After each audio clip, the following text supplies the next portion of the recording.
भारत की समुद्री सीमा 9 राज्यों से लगती है। गुजरात, महाराष्ट्र, गोवा, कर्नाटक, केरल, तमिलनाडु, आंध्र प्रदेश, उड़ीसा, पश्चिम बंगाल।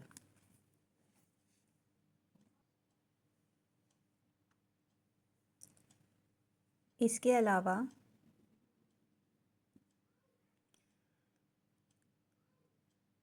अंडमान और निकोबार द्वीप समूह, लक्षद्वीप भी समुद्र से घिरे हुए हैं।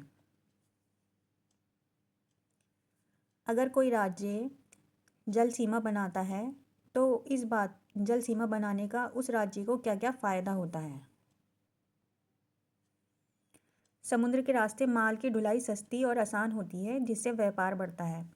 फॉर एग्ज़ाम्पल, अगर आप यूपी में हैं तो यूपी का जो सीमा है वो जल से नहीं बनाती है, जल से अटैच नहीं होती है। तो आपको अगर व्यापार करना है, बाहर एक्सपोर्ट करना है, तो आपको पहले यूपी से माल भेजना पड़ेगा उस जगह जहाँ से शिपमेंट लगती है। एग्ज़ाम्पल, आपको महाराष्ट्र भेजना पड़ेगा क्योंकि यहाँ पोर्ट है और यहाँ से जो शिप लोड होके फिर बाहर जाती है। तो आप अगर महाराष्ट्र में हैं तो आपको यहाँ से लेके यहाँ तक आने में आपके पैसे बच जाएंगे। तो इसका मतलब ये हुआ कि हमें व्यापार में आसानी होती है।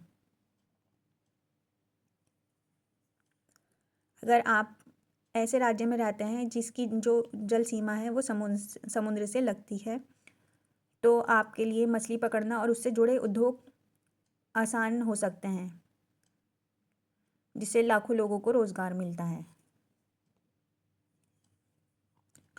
गोवा, केरल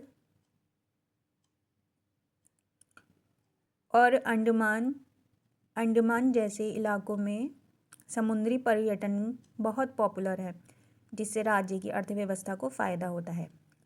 अगर राज्य की अर्थव्यवस्था को फ़ायदा होता है, इसका मतलब ये हुआ कि वहाँ पर जो लोग रह रहे हैं उनका जीवन स्तर भी उच्च होगा। हमारी 3 सेनाएं होती हैं: जल सेना, थल सेना और नौसेना। समुद्री रेखा जो है उसकी रक्षा के लिए हमारी नौसेना ज़रूरी होती है।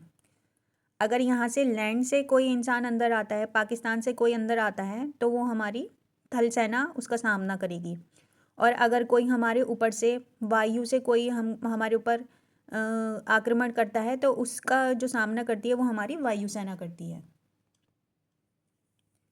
अगर किसी देश की सीमा जल से लगती है तो उसको ये फ़ायदा होता है कि उसको प्राकृतिक गैस के भंडार भी मिलते हैं और देश की ऊर्जा ज़रूरतों को पूरा करती हैं, क्योंकि समुद्र के किनारे ही प्राकृतिक गैस के भंडार मिलते हैं। अगर आपको इसकी नॉलेज होगी कि हमारे कौन से राज्य समुद्री सीमा बनाते हैं, तो आपको क्या क्या फ़ायदे हो सकते हैं इस बात के लिए। आप किसी भी प्रतियोगी परीक्षा में इस टॉपिक पर सवाल पूछे जाते हैं, आप उसका आसानी से जवाब दे सकते हैं। अगर आपका कोई बिजनेस आइडिया है तो समुद्री व्यापार से पैसा कमा सकते हैं। अगर आपकी इस बारे में नॉलेज होगी कि कौन से राज्य समुद्र से सीमा लगाते हैं, तो आप समुद्र तटों पर निवेश के अवसरों को पहचान सकते हो, जैसे कि होटल, रिजॉर्ट या टूरिज्म इंडस्ट्री में काम कर सकते हो। अगर आपको इस बारे में नॉलेज होगी कि कौन से राज्य हमारे समुद्र तल से टच करते हैं, तो आप ट्रैवल एजेंसी या टूर गाइड का काम शुरू कर सकते हैं, जो टूरिस्टों को बेहतरीन जानकारी दे सकते हैं, अगर आपको इस बारे में नॉलेज होगी तो।